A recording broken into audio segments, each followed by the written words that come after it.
Hello friends, welcome to my channel chemical free gardening. आज मैं मिट्टी के बारे में बताऊंगी कि हमारे गार्डन के लिए कैसी मिट्टी अच्छी होती है, कौन सी मिट्टी किस चीज़ के लिए अच्छी होती है। तो ये चार्ट है, आप देख लीजिए कि एसिडिक अल्कलाइन कितने पीएच लेवल की होती है।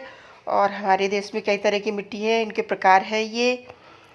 तो ये है हमारी जलोढ़ मिट्टी, जिसे कहते हैं जल इकट्ठा रोक के रखने वाली मिट्टी। तो ये मिट्टी बहुत टाइट है और इसे नॉर्मली हम इसे तोड़ भी नहीं सकते। ये मैंने भिगोई थी थोड़ी सी मिट्टी, तो ये टूट रही है, वरना ये टूट भी नहीं रही है। और पूरा प्रेशर दे रही हूँ तब ये टूट रही है। बहुत टाइट मिट्टी है। अगर इसमें हम डायरेक्ट इस तरह के प्लांट लगा दें अपने प्लांट, तो प्लांट बिल्कुल सर्वाइव नहीं करेंगे, मर जाएंगे। प्लांट लगाने के लिए ये मिट्टी अच्छी होती है। ये मेरे गार्डन की सॉइल है, इस पर कोकोपीट, कंपोस्ट, धान की भूसी, ये सब मिक्स है। जब भी मैं लगाती हूँ तो कोकोपीट तो नहीं इतनी लगाती, मगर धान की भूसी में ज़्यादा लगाती हूँ। देख रहे हैं ये मिट्टी हाथ में लड्डू नहीं बन रही है, इतनी अच्छी मिट्टी है। ये बहुत पोरस, बहुत सॉफ्ट मिट्टी है। और ये हमारी रेड सॉइल है, ये जो पुणे से आती है प्लांट में लग के। ये तो बहुत ही बेकार मिट्टी होती है। ये ट्रैवल के पर्पज़ से तो अच्छी है कि प्लांट ट्रैवल कर रहे हैं तो इसमें लगा दो तो प्लांट ख़राब नहीं होते, गिरते नहीं, जड़ से उखड़ते नहीं हैं, तो उसके लिए तो अच्छी है। मगर गार्डन में लगाने के लिए तो आप इसमें कुछ ट्रीटमेंट करेंगे, कुछ इसमें मिक्स करेंगे, तब तो ये यूज़ करने लायक हो जाएगी, वरना ये बेकार मिट्टी है। और बेकार मिट्टी है तो इसका मतलब ये नहीं कि इन्हें फेंक देना है। और ये मिट्टी है, ये मिट्टी नहीं, इसे कहती है सैंड, जो कंस्ट्रक्शन में यूज़ होती है सैंड, वो है। ये मिट्टी में प्लांट लगाने के लिए तो अच्छी नहीं है, मगर हाँ इसमें अडेनियम है, सक्युलेंट है, या फिर कलांचो है, उस टाइप के प्लांट इसमें, या कैक्टस है, वो भी इसमें बहुत अच्छे चलते हैं। क्योंकि ये सारे जो प्लांट है वो रेतीली एरिया के हैं, स्पेशली कैक्टस और एडेनियम, ये सब रेतीली एरिया में होते हैं, तो उसके लिए मिट्टी बहुत अच्छी है। इसमें आप 5% कोकोपीट मिलाइए और कंपोस्ट मिला दीजिए, या फिर आपकी गार्डन सॉइल मिला दीजिए। और ये है आपकी जो नदी के किनारे वाली मिट्टी होती है, रेतीली मिट्टी, बलुई मिट्टी जिसे कहते हैं, वो है ये मिट्टी, बालू वाली मिट्टी। ये सैंड नहीं कहेंगे, कंस्ट्रक्शन वाली सैंड नहीं कहेंगे। ये वो मिट्टी है जो हम प्लांट लेके आते हैं सर्दियों वाले, तो उनके पैकेट में निकलती है, उनके जो प्लांट के अंदर लगी हुई थी वो मिट्टी होती है। ये बहुत अच्छी मिट्टी होती है, पूरा सीडलिंग के लिए बहुत अच्छी मिट्टी होती है। आप सीड जनरेट करना है तो इसमें बहुत इजीली ग्रो हो जाएंगे आपके सीड, बहुत अच्छे से सर्वाइव करेंगे। बट इसमें आपको कंपोस्ट मिलानी पड़ेगी। इसमें भी मैंने कंपोस्ट मिलाई है, नीचे गोबर की खाद है, वरना इसमें आप निकल तो आएंगे सीड, उग तो आएंगे, मगर फिर वो लैगी होके गिर जाएंगे। तो इसमें आप लगा सकती हैं, मिट्टी अच्छी है। और ये तो सैंडी सॉइल है, ये दिख रहा है, बिल्कुल रेत है ये। तो ये आप इसका यूज़ कीजिए अगर आपकी मिट्टी बहुत ज़्यादा टाइट है। अब जैसे बड़े बड़े महानगरों में है, मिट्टी लाना बहुत मुश्किल हो जाता है, बहुत कठिन हो जाता है, मिलना ही मुश्किल हो जाता है। तो वहाँ अगर मिट्टी मिल जाती है तो प्लांट की जो मिट्टी आती है वो हम फेंक नहीं सकते हैं। तो उसमें हम ये सैंड मिला के, ये वाली रेत मिला के उसे थोड़ी सी सॉफ्ट करेंगे। मगर केवल ये सैंड मिलाएंगे इसमें, जैसे अब ये है, ये बहुत अच्छी मिट्टी है, बहुत पोरस मिट्टी है। इसमें अगर हम प्लांट लगा दें तो जड़ें बहुत अच्छे से सर्वाइव करेंगी, खूब जड़ें फैलेंगी, बहुत अच्छे से फैलेंगी जड़ें इसमें। और ये प्लांट उखड़ेगा भी नहीं। ऐसा भी नहीं कि हाँ प्लांट लगाए तो वो हवा के झोंके से गिर जाए। मिट्टी ऐसी होनी चाहिए जो जड़ों को पकड़ के भी रखे और बहुत सॉफ्ट भी हो मिट्टी, जैसे कि प्लांट की जड़ें जो है वो पूरे में आराम से सर्वाइव करें, ग्रोथ करें, बढ़े, है ना। क्योंकि बारीक बारीक जड़ें होती हैं बहुत, जो खाना बनाने वाली जड़ें होती हैं वो बहुत हल्की पतली पतली सफ़ेद सफ़ेद रूट होती हैं। अब ये रेड कलर की सॉइल है, अब हम इसका क्या करेंगे, क्योंकि हम फेंक तो सकते नहीं हैं, महानगरों में मिट्टी मिलना ही मुश्किल हो जाता है।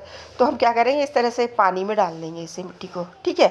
फर्स्ट टाइम तो हमारा यही काम होगा कि हम इसे एक उसमें टब वगैरह में जितनी भी रेड सॉइल है वो सब हम एक उसमें भर के रख दें पानी में। और पानी में भरने के बाद में आप इसमें रेत भी मिक्स कर सकते हैं। और ये भी मिट्टी टाइट है, ये तो मुझे 2 साल हो गए इस मिट्टी को, ये वैसी की वैसी है। अब मैंने काफ़ी तोड़ी है बटनी से, खूब बड़ी सी बटनी से तोड़ तोड़ के डाली है, पत्थर से तोड़ी है, फिर भी ये इसी टाइप की रह रही है, ख़राब ही है इस। जबकि मैं इसे काफ़ी पार्ट तो मैं बारीक कर चुकी हूँ, ये कुछ रह गए हैं जो अभी मैंने थर्माकोल के बॉक्स खाली किए तो उसमें ये निकली थी। तभी मैंने सोचा चलो एक वीडियो बना देती हूँ। अगर आपके पास इस टाइप की मिट्टी मिलती है, आती है आपके पॉट में, प्लांटर के साथ आती है, तो आप उसे कैसे रीयूज़ कर सकते हैं, तो ये मैं आपको आज बताऊँगी ये भी। और आप किस तरह के प्लांट लगाए तो मैंने बता ही दिया है। और ये इतने बड़े पत्थर थे, इतने बड़े टुकड़े थे, तो मैंने बटनी से तोड़ तोड़ के, इस मिट्टी को मैंने तोड़ तोड़ के इसे बहुत बारीक किया, पानी में भी भिगोया, पानी में भिगोने के बाद में सॉफ्ट हुई और जैसे बाहर निकाली सूखी वैसी फिर वैसी हो गई। तो पानी में डालने के बाद में इस तरह की ऐसे हो जाती है भुरभुरी, जबकि मैं इसमें सैंड भी मिला चुकी हूँ और रेत भी मिलाई है, इसमें चूना मिलाया है मैंने इसके पार्ट को तोड़ने के लिए, और इसमें मैंने राख भी मिलाई है। राख भी मिट्टी को पोरस कर देती है, सॉफ्ट कर देती है, तो वो भी मैंने मिलाई है। तो इस तरह से आप इसे मिला करके इसे रीयूज़ कर सकते हो कि महानगरों में मिट्टी फेंकने का है ही नहीं, हमें मुश्किल से तो मिट्टी मिल पाती है, कहाँ कहाँ कितनी कितनी दूर जाना पड़ता है। मैं तो एक छोटे से कस्बे में रह रही हूँ, मैं खुद बहुत परेशान हुई मिट्टी के लिए। तो मिट्टी को फेंक नहीं सकते, मगर हाँ उसे हम रीयूज़ कर सकते हैं, कुछ कंपोजिशन मिला के इसमें उसे हम रीयूज़ कर सकते हैं। देखिए ये सूखी मिट्टी बिल्कुल ही टूटती है हाथ से, बहुत परेशान करती है सूखी मिट्टी, मगर आप गीली थोड़ा पानी भिगो देंगे तो ये अच्छे से सॉफ्ट हो जाएगी। और इसमें केवल सैंड नहीं मिलाना है, हम इसमें सैंड मिलाएंगे ना तो ये पत्थर जैसी हो जाएगी। तो मैं आपको बता देती हूँ कि इसमें कितनी क्वांटिटी में क्या क्या मिलाना है, जिससे कि आपकी मिट्टी आपके गार्डन में यूज़ करने लायक हो जाए, वरना मिट्टी बेकार हो जाएगी, फेंक भी नहीं सकते उसे। मिट्टी मिलना भी मुश्किल हो जाती है, कितने रुपए केजी मिलती है गार्डन सॉइल लेने जाओ किसी से नर्सरी वाले से लो तो वो भी मैंने देखा है एक इकट्ठा 100 रुपए का दे देते हैं खाद का। तो ये देख रहे हैं आप, ये रेड मिट्टी इस तरह से सॉफ्ट हो गई, पानी में डालने के बाद सॉफ्ट हो गई, मगर जैसे इसका पानी सूखेगा ये फिर से जड़ों को जकड़ लेगी, बेकार हो जाएगी। ऐसे ही ये भी हो जाती है। अब ये तो जो फिर भी नहीं घुली है, इतनी देर में ये नहीं घुली है, वैसे ही पीस है। तो इनमें हम मिलाएंगे, तो इसमें कुछ चीज़ें मिलाने के बाद में इसे हम अपने गार्डन में पौधों में लगाने लायक कर सकते हैं। मगर फिर भी आप इसमें सीडलिंग तो मत कीजिएगा, अभी इस टाइप की मिट्टी में सीडलिंग मत कीजिएगा। तो इसे हम ऐसे पानी में भिगो देंगे और भिगोने के बाद में हम इसमें थोड़ी सी सैंड मिलाएंगे। और केवल सैंड मिलाने से क्या होता है पता है, केवल सैंड मिला देंगे तो ये बिल्कुल टाइट हो जाएगी, जैसे सीमेंट और रेत टाइट नहीं हो जाता है उस टाइप की ये बिल्कुल पत्थर जैसी हो जाएगी।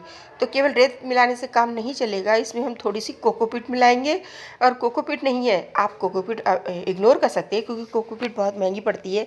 तो आप इसमें धान की भूसी मिलाइए, और अगर पत्तों की खाद मिल जाए तो वो मिलाइए। 50-50 का रेशियो रखिए, जैसे 1 पार्ट आप मिट्टी ले रहे हैं, ये दोनों ही मिट्टी की बात मैं बता देती हूँ, रेड वाली और ये दो जलोढ़ मिट्टी जो है वो। तो इसमें हम 50-50 जैसे जितनी मिट्टी है उतनी हम सैंड लेंगे, ठीक। ये हो गया 2 पार्ट, ये हो गए, ठीक है। और 1 पार्ट हम लेंगे इसमें धान की भूसी, वो हो गई। अब धान की भूसी के बाद अब हम इसमें 1 पार्ट मिलाएंगे पत्तियों की खाद, वो भी मिट्टी को बहुत पोरस और उपजाऊ बनाती है। पत्तों की खाद मिलने से मिट्टी बहुत अच्छी हो जाएगी, जो पानी को भी होल्ड करेगी और मॉइस्चर को होल्ड करेगी, और थोड़ा सा ड्राई भी रखिए, ऐसा नहीं रखेगी कि हाँ चिपचिपी जैसे ये मिट्टी में लगाने से प्लांट हो जाएंगे, उस टाइप की नहीं होगी। और इसमें थोड़ी सी गोबर की खाद मिलाएंगे तो वो भी मिट्टी को पोरस कर देगी। तो जितनी इसमें मिट्टी लेंगे उतनी ही रेत लेंगे, उतनी ही इसमें हम पत्तियों की खाद लेंगे। इस टाइप की मिट्टी जो होती है वो भी बहुत अच्छी होती है, इसमें आप सीड भी जर्मिनेट कर सकते हैं और सक्लेंट प्लांट भी लगा सकते हैं इसमें, क्योंकि पानी रुकता नहीं है, जितनी ज़रूरत होगी पानी उतना रोकेगी, बाकी छोड़ देगी। मुझे इसमें अभी डेली की डेली पानी लगाना पड़ रहा है क्योंकि ये सूख जाती है, सुबह में लगाओ शाम तक सूख जाएगी। और देख रहे हैं अभी गीली गीली है, अच्छी है, ऐसा नहीं कि पानी रुक रहा हो, मगर हाँ गीली है, मॉइस्चर है, मगर किचकिची नहीं है, इसमें कीचड़ टाइप की नहीं हो रही है। तो आप मिट्टी में उतने ही, इसमें भी मैंने गोबर की खाद मिलाई है जो मैंने नीचे लगा रखी है क्योंकि पानी डालने से निकल जाती है। तो इसमें हम केवल रेत नहीं, इसमें कंपोस्ट मिलाएंगे, चाहे पत्तियों की खाद हो, चाहे गोबर की खाद हो, चाहे किचन वेस्ट से बनी हुई खाद हो। मतलब 1 पार्ट मिट्टी, 1 पार्ट रेत और 1 पार्ट कंपोस्ट और 1 पार्ट धान की भूसी, ये 4 चीज़ें मिला के हम अपनी मिट्टी को पोरस बना के इसे रीयूज़ कर सकते हैं। फेंकने का नहीं है, अगर किसी की ज़रूरत हो उसे दे दीजिए, आप इसे फेंकिए मत, है ना। तो वही काम इस रेड वाली मिट्टी में करेंगे हम। ये मिट्टी जो होती है इनमें कमल के फूल होते हैं, कमल के प्लांट होते हैं, वो बहुत अच्छे चलेंगे, आप उसमें इन्हें यूज़ कर सकते हैं। और ये मिट्टी देख रहे हैं कितनी चिपचिपी है, कितनी बिल्कुल हाथों में चिपक जाती है, तो छूटती भी नहीं है। तो इसमें प्लांट सर्वाइव नहीं कर पाते हैं अच्छे से, मर के ही चलते हैं, जिंदा तो रहेंगे पर ग्रोथ उनकी अच्छी नहीं होती है। तो फ्रेंड्स अपने प्लांट को ऐसी मिट्टी में कभी भी ना लगाएं। अगर आपके प्लांट के साथ में इस तरह की मिट्टी आ गई है तो प्लीज़ उसे रिमूव कीजिए। कैसी भी मिट्टी हो, आप अपने टेरेस पे गार्डनिंग कर रहे हैं तो उस हिसाब से मिट्टी बनाइए, सॉफ्ट, और कोकोपीट एक्स्ट्रा मिलाइए। और ग्राउंड फ्लोर पर कर रहे हैं तो उस हिसाब से मिट्टी बनाइए, एरिया के हिसाब से बनाइए। जैसे आप राजस्थान में रहते हैं तो उस हिसाब से मिट्टी बनाइए। राजस्थान में गर्मी बहुत पड़ती है, हम उत्तराखंड में रहते हैं, यहाँ मॉइस्चर तराई एरिया है, मॉइस्चर बहुत रहता है, तो हम उस हिसाब से मिट्टी बनाएंगे। तो इस चीज़ का भी ध्यान रखिए, आपके यहाँ का वेदर कैसा है और किस तरह की मिट्टी आपके यहाँ के आसपास के एरिया में, गार्डन में जाइए, आप चेक कीजिए मिट्टी आपके यहाँ की मिट्टी कैसी है, उसी टाइप की मिट्टी आप बनाने की कोशिश कीजिए। लोकल एरिया की मिट्टी लें, आसपास की एरिया की मिट्टी लें, जिससे आपको इस आपके प्लांट अच्छे से सर्वाइव करें आपके एरिया के। तो फ्रेंड्स, इन्फॉर्मेशन अच्छी लगे और मेरा वीडियो आपके किसी काम आए तो प्लीज़ मेरी वीडियो को लाइक करो, शेयर करो, चैनल को सब्सक्राइब करो और पुरानी मिट्टी को नई मिट्टी बना के रीयूज़ करते रहो। अगर मेरी भी इन्फॉर्मेशन आपको अच्छी लगे तो प्लीज़ मेरी वीडियो को लाइक करो, शेयर करो, चैनल को सब्सक्राइब करो। नई जानकारी के साथ फिर मिलते हैं, तब तक के लिए बाय बाय।